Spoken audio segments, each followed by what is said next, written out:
할렐루야. 주의 평강이 이 시간 함께하는 우리 믿음의 형제 자매들 모든 가정에 충만히 임하시기를 축복합니다.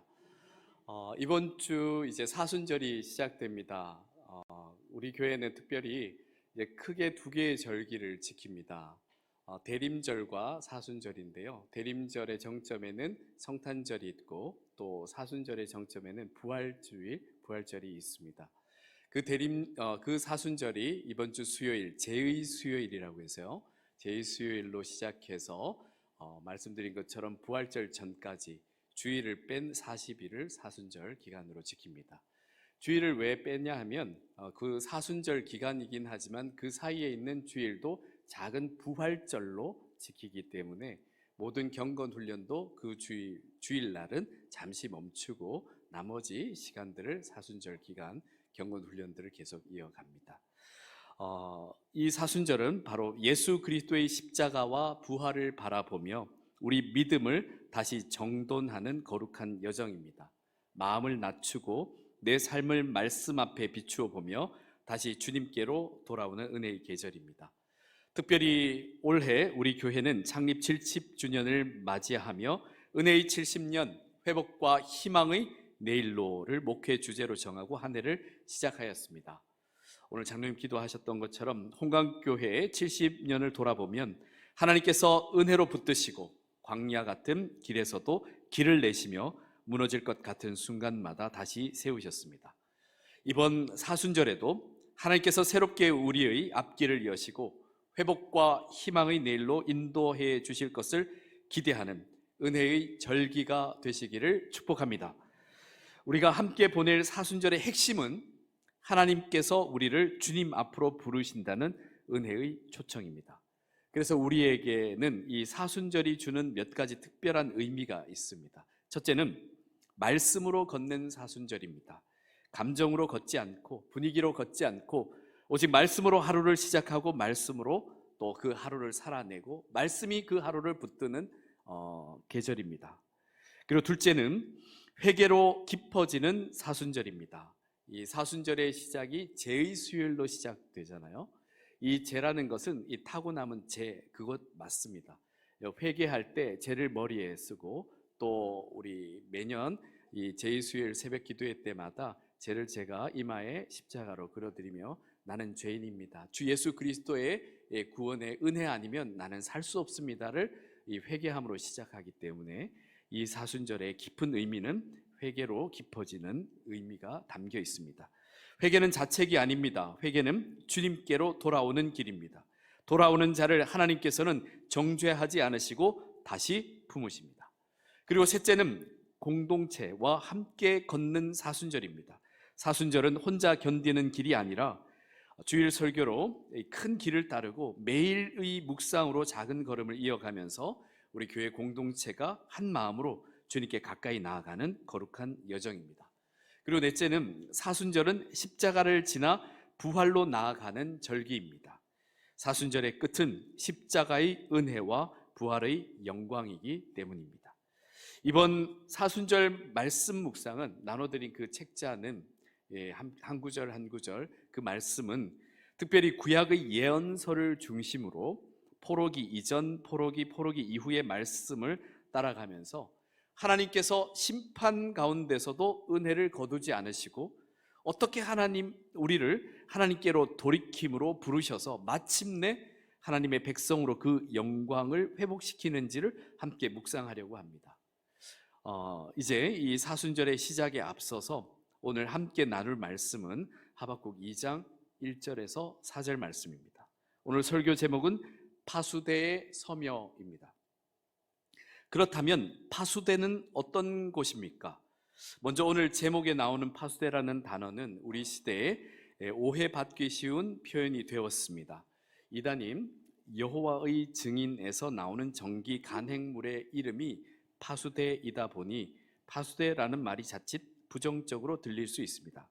그러나 성경의 귀한 단어가 오용되었다고 해서 성경의 뜻까지 빼앗길 수는 없습니다. 성경에서 말하는 파수대는 하나님 앞에서 깨어 서는 자리를 의미합니다. 사람을 판단하는 자리가 아니라 내 심령을 하나님의 말씀 앞에 세우는 자리입니다.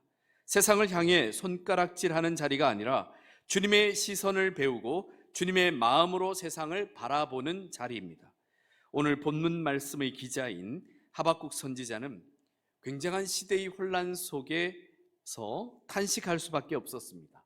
당시 불의가 판을 치고 폭력이 이기며 의는 눌리고 악인은 형통한 듯 보였습니다. 그래서 하박국 선지자는 하나님께 이렇게 질문했습니다. 하나님, 이게 맞습니까? 하나님, 왜 이렇게 그냥 놔두십니까? 아픈 현실 앞에서 하박국 선지자는 이렇게 괴로워했습니다. 그러나 그가 결국 선택한 길은 더 큰 분노로 떠드는 일이 아니었습니다. 자기 논리를 끝까지 밀어붙이며 하나님과 다투는 것이 아니었습니다. 그렇다고 해서 절망하면서 주저앉은 것도 아니었습니다.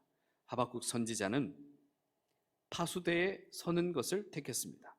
오늘 본문 1절 말씀입니다. 내가 내 파수하는 곳에 서며 성루에 서리라. 그가 내게 무엇이라 말씀하실는지 기다리고 바라보며 나의 질문에 대하여 어떻게 대답하실는지 보리라 하였더니. 아멘.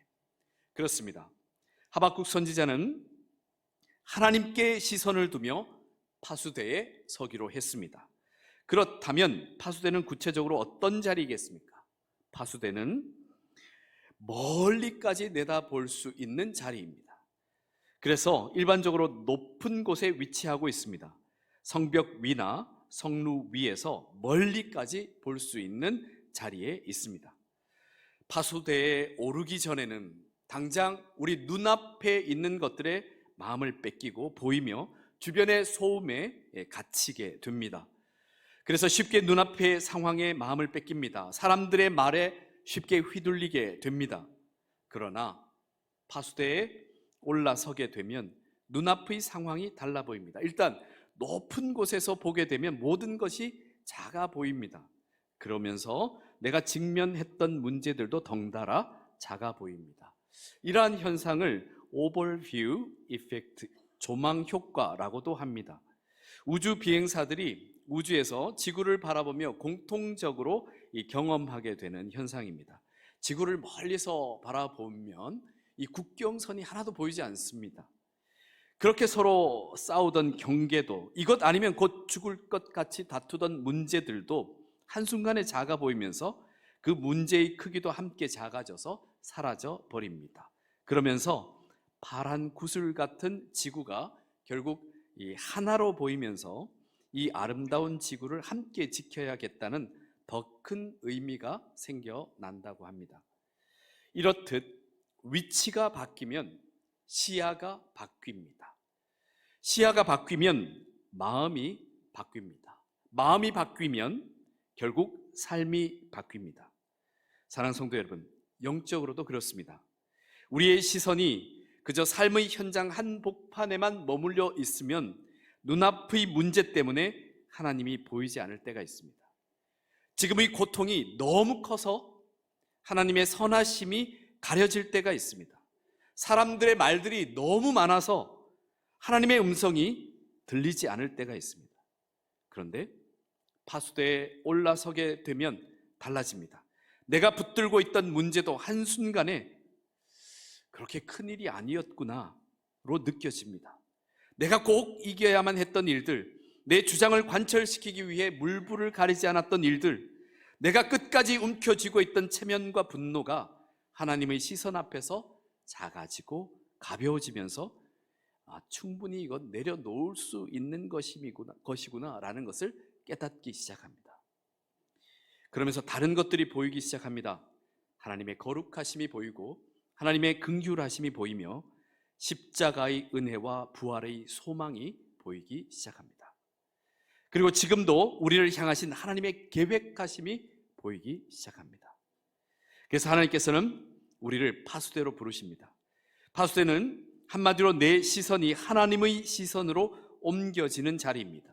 내 의와 기분이 기준이 되던 자리에서 말씀이, 영원한 말씀이 기준이 되는 자리, 그리고 내 계산이 항상 앞서던 자리에서 하나님의 뜻이 먼저 서는 자리, 내 두려움이 마음을 끌고 가던 자리에서 믿음이 다시 중심을 잡는 자리입니다.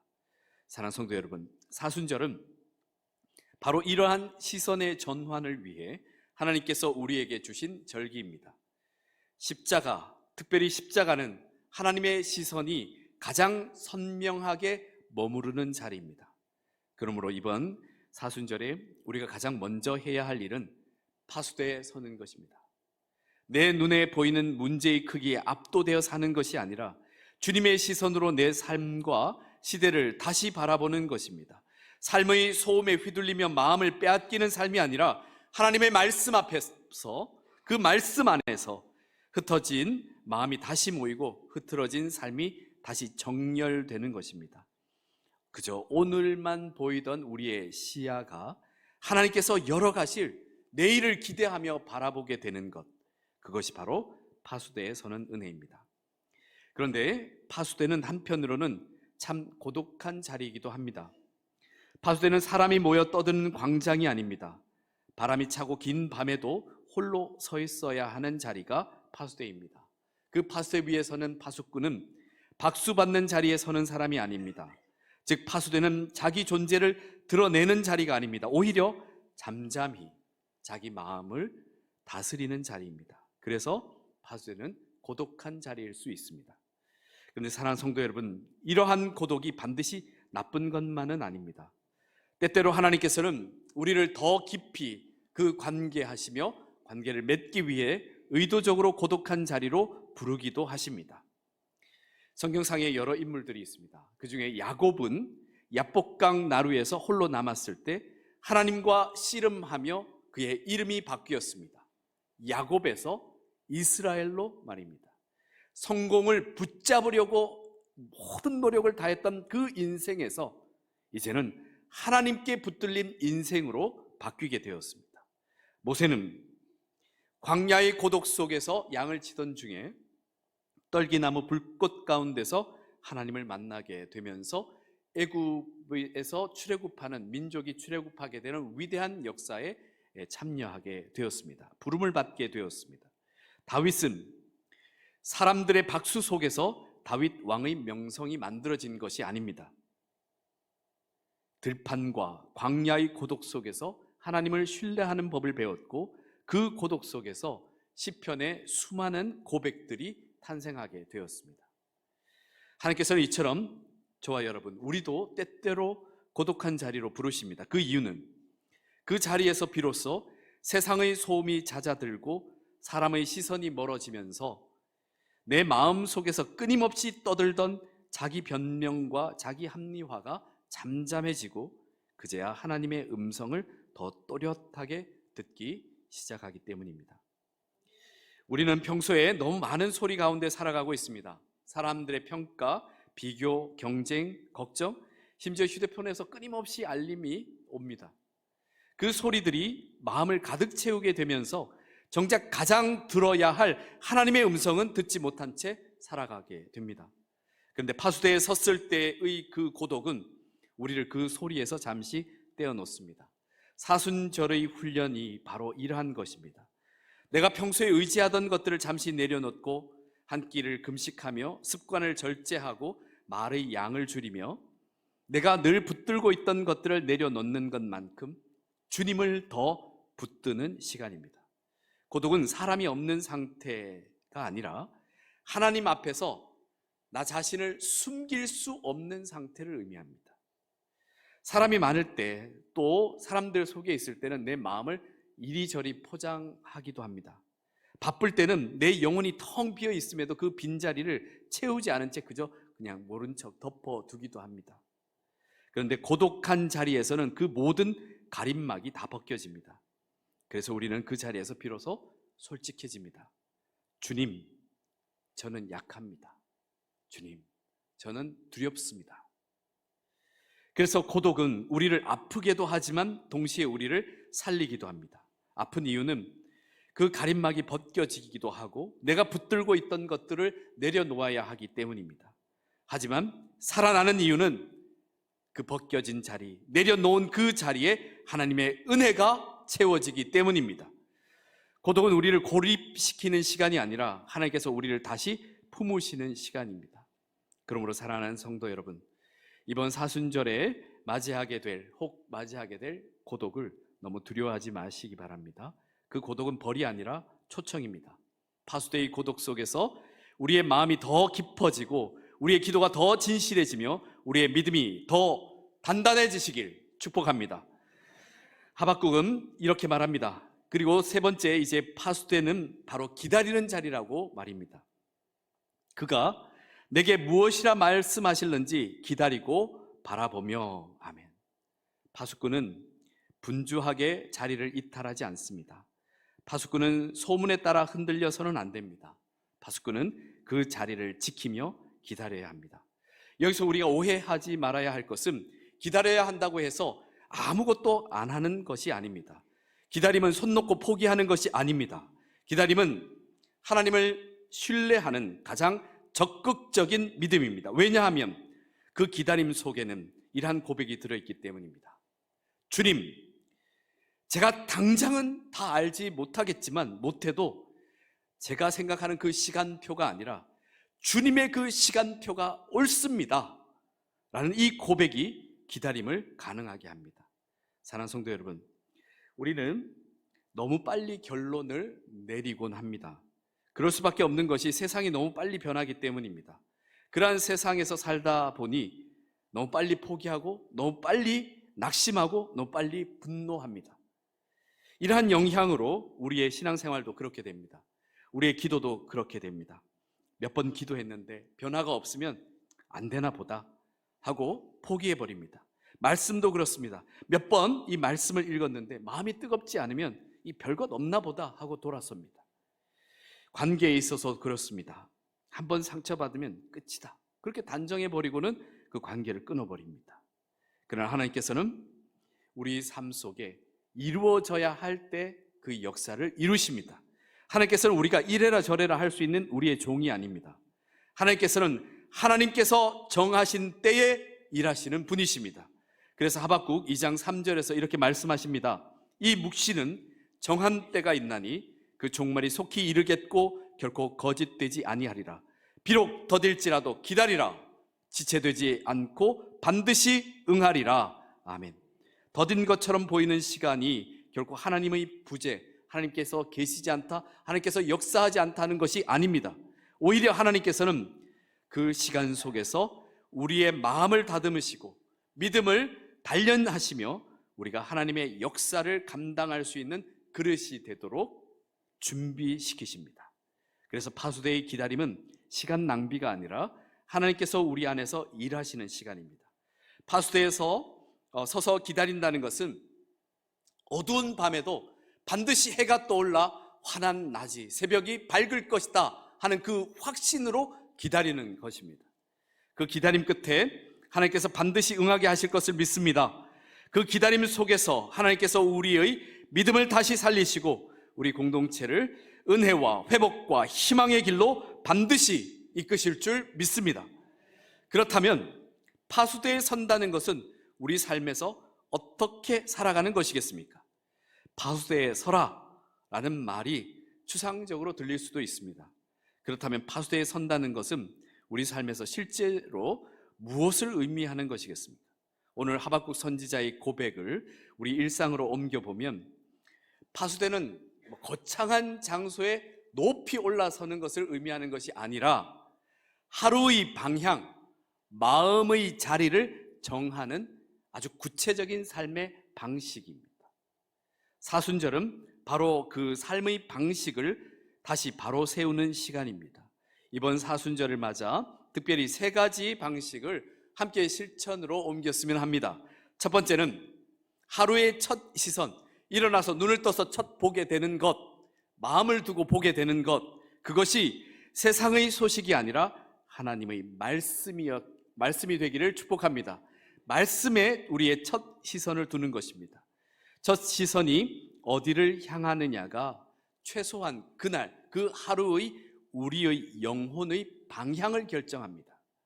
눈을 뜨자마자 세상의 소식을 먼저 읽게 되면 마음은 금세 그 요란한 세상 속에서 불안해하고 비교하게 되고 혹은 어떤 경우에는 분노로 채우기 쉽습니다. 하지만 눈을 뜨고 내 마음이 향하는 첫 번째 이 시선이 향하는 것이 하나님의 말씀이 되면 마음은 하나님의 평강과 하나님의 계획과 질서로 정렬되기 시작합니다. 그래서 사순절 동안만이라도 이 말씀 묵상집을 통해서 한 구절이라도 그렇게 가장 먼저 그 말씀을 보시며 하루를 시작하시길 바랍니다. 말씀 보는 시간이 길지 않아도 됩니다. 많은 말씀을 읽으려고 애쓰지 않으셔도 됩니다. 단 한 구절이라도 좋습니다. 중요한 것은 분량이 아니라 우선순위입니다. 우선순위. 사랑하는 성도 여러분, 말씀을 먼저 붙드는 사람은 그날 혹시라도 그 어떤 일이 있어서 흔들릴지라도 그 중심이 무너지지 않습니다. 파수대에 선다는 것은 결국 말씀 앞에 먼저 서는 것입니다. 하박국 선지자가 그가 내게 무엇이라 말씀하실는지 기다리겠다 꼭 기다렸듯 우리도 하루를 시작할 때 세상의 소음이 아니라 주님의 말씀으로 채우며 시작하시길 축복합니다.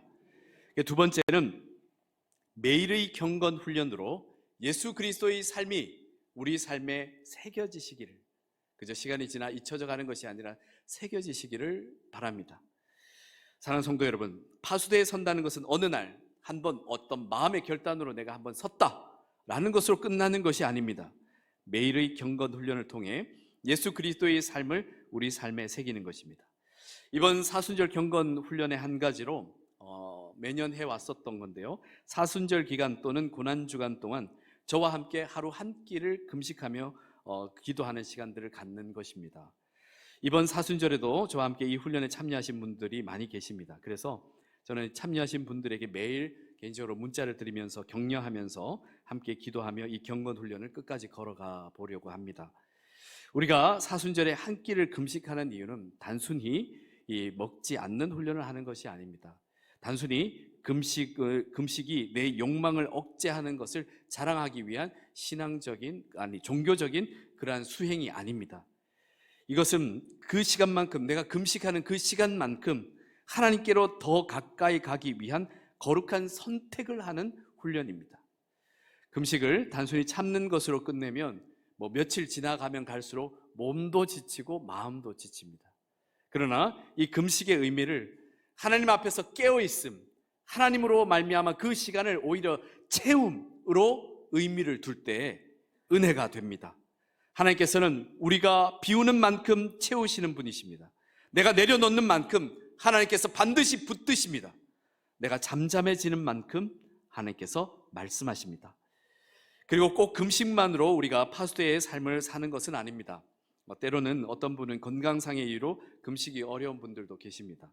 그럴 때는 사순절 기간 동안만이라도 금식 이외에 내가 그동안 선호하고 있었던 것들을 절제하는 것을 한번 선택해 보시기 바랍니다. 예를 들어 그동안 즐겨하던 간식과 군것질을 줄이는 절제, 특히 요즘은 미디어, 유튜브나 또 짧은 영상, 과도한 SNS를 이제 좀 줄이는 그러한 절제, 그리고 감정의 분출을 위해서 말로 막 풀어내던 습관을 좀 줄이고 그 모든 말을 이제 주님 앞에서 하는 기도로 옮기는 그러한 절제 등 여러 가지 형태의 절제가 있습니다. 그런데 여기에서 중요한 것은 형식이 아닙니다. 핵심은 내가 붙들고 내가 위로받고 그저 내가 더 누리고 있던 것들을 잠시 다 내려놓고 그 자리에 주님을 더 채우고 주님을 더 붙드는 것입니다. 사랑하는 성도 여러분, 이번 사순절에 우리 모두가 거룩한 훈련을 통해 예수 그리스도의 마음과 그 발걸음을 우리 삶에 새기게 되시길 축복합니다. 그리고 셋째는 내 말과 태도를 파수꾼의 자세로 바꾸는 것인데요, 이것은 나 자신만을 위한 것이 아니라 내가 속한 공동체, 가족 공동체, 또 신앙 공동체에 선한 영향력을 미치게 되는 것입니다. 파수대에 선 사람에게는 분명한 특징이 있습니다. 파수대에 서게 되면 말이 달라지고 또 태도가 달라지게 됩니다. 왜냐하면 시야가 달라지면 말이 달라지고 임하게 되는 태도가 달라질 수밖에 없습니다. 파수꾼은 헛소문을 퍼뜨리지 않습니다. 그럴 수 없습니다. 그래서도 안 됩니다. 파수꾼은 괜한 두려움을 확산시키지 않습니다. 파수꾼은 자기의 분노를 전염시키지 않습니다. 파수꾼의 말은 사람을 무너뜨리는 말이 아니라 사람을 살리는 말입니다. 이번 사순절에는 우리의 일상적인 말이 더욱 성숙하게 되는 계절이 되기를 소망합니다. 왜냐하면 말은 마음에서 나옵니다. 또 마음은 결국 영적인 시선에서 나오기 때문입니다. 하나님의 시선으로 보지 못하면 우리는 쉽게 불평하고 쉽게 정죄하며 쉽게 절망합니다. 그러나 파수대에 서면 하나님께서 우리에게 보게 하시는 것이 있습니다. 먼저는 십자가 앞에서 내 마음을 보게 하시고, 주님의 긍휼로 사람을 보게 하시고, 하나님의 약속으로 미래를 보게 하십니다. 그래서 말이 바뀌게 되는 겁니다. 그래서 태도가 바뀌게 됩니다. 그래서 이번 사순절 동안 우리의 말이 이렇게 바뀌길 축복합니다. 불평이 아니라 기도로. 왜 이래? 왜 이렇게 안 되는 거야? 라는 것에서 주님 도와주세요 라는 기도로. 그리고 정죄가 아니라 회복으로. 저 사람 왜 저래? 가 아니라 주님 저 사람도 붙들어 주옵소서. 절망이 아니라 소망으로 에이 끝났다 망쳤다가 아니라 하나님께서 또 다른 길을 여실 것을 믿습니다. 이처럼 파수대에 선다는 것은 거창한 결단이 아니라 매일의 작은 순종으로 삶의 방향을 바로 정하는 것입니다. 하루의 첫 시선을 말씀에 두고 비움과 절제의 자리에서 깨어 기도하며 말과 태도를 파수꾼의 말과 태도로 바꾸는 것, 이것이 바로 파수대에 서는 삶입니다. 그러므로 우리 모두 하나님의 약속을 따라 파수대에 선 사람으로서 우리 가정을 살리고 우리 교회 공동체를 살리며 다음 세대를 살리는 복된 삶이 되시길 축복합니다. 사랑하는 성도 여러분, 이처럼 파수대는 하나님께서 일하시는 자리입니다. 우리가 파수대에 설 때 하나님께서는 말씀으로 길을 보여주시고 우리의 조급함을 꺾어 하나님의 때를 신뢰하게 하시며 마침내 우리를 믿음으로 살게 하십니다. 하나님께서 주신 이번 사순절의 결론을 한 문장으로 미리 스포일러 하자면 하박국 2장 4절 하반절 말씀입니다. 함께 읽어보겠습니다. 의인은 그 믿음으로 말미암아 살리라. 아멘. 주님께서 사랑하신 성도 여러분, 사순절은 십자가 앞에서 우리의 시선이 바뀌고 우리의 마음이 정렬되고 하나님께서 주시는 그 믿음으로 다시 살아나는 은혜의 40일입니다. 그러므로 오늘 우리는 결단합시다. 상황이 나를 흔드는 자리에서 이제 시선이 벗어나 파수대에 서겠습니다. 내 감정이 아니라 하나님 말씀 앞에 서고 내 조급함이 아니라 하나님의 때를 기다리며 내 의가 아니라 하나님의 은혜를 붙들고 믿음으로 살겠습니다. 이렇게 결단하며 파수대에서는 하나님의 사람들을 통해 하나님께서 반드시 길을 여실 것을 믿습니다. 일이 더디게 보일지라도 하나님께서 정하신 때에 반드시 이루어질 것을 믿습니다. 그래서 사랑하는 우리 믿음의 가족들의 가정과 일터와 자녀들의 삶에 주님의 십자가의 은혜가 새롭게 부어지고 부활의 소망이 점점 더 선명해지시길 축복합니다. 함께 기도하겠습니다. 하나님 아버지, 우리에게 2026년 사순절을 다시 허락하시니 감사합니다. 십자가 앞에서 우리 믿음이 다시 정렬되게 하시고 주님의 은혜로 다시 시작하게 하옵소서. 주님, 우리는 종종 눈앞의 상황에 압도되어 흔들리고 세상의 소음에 마음을 빼앗깁니다. 그러나 오늘 하박국 선지자의 고백처럼 우리도 파수대에 서게 하옵소서. 내 감정이 아니라 말씀 앞에 서게 하시고 내 조급함이 아니라 주님의 때를 기다리게 하시며 내 의가 아니라 주님의 은혜를 붙들고 믿음으로 살게 하옵소서. 의인은 그의 믿음으로 말미암아 살리라 하신 말씀을 우리 마음에 새겨 주옵소서. 이번 사순절이 하나님께서 우리를 다시 부르시고 붙드시는 은혜의 40일이 되게 하옵소서. 말씀을 펼치는 작은 순종, 기도하는 무릎, 절제와 금식의 자리에서 주님을 더 사모하게 하옵소서. 우리의 말과 태도도 새롭게 하셔서 불평 대신 기도가 흐르게 하시고 정죄 대신 회복의 말을 하게 하시며 절망 대신 소망을 전하는 파수꾼의 입술이 되게 하옵소서. 특별히 창립 70주년을 맞은 우리 교회를 붙들어 주옵소서. 은혜의 70년, 회복과 희망의 내일로 인도하시는 하나님께 새롭게 예배함으로 나아가게 하시고 가정이 회복되며 다음 세대를 일으켜 주시옵소서. 연약한 성도들에게 새 힘을 주옵소서. 환우들에게는 치유와 긍휼을 베풀어 주옵소서. 우리가 파수대에 서서 주님의 말씀을 붙들 때 더딜지라도 반드시 이루어질 것을 믿습니다. 우리의 부활의 소망 되시는 예수 그리스도의 이름으로 기도드립니다. 아멘.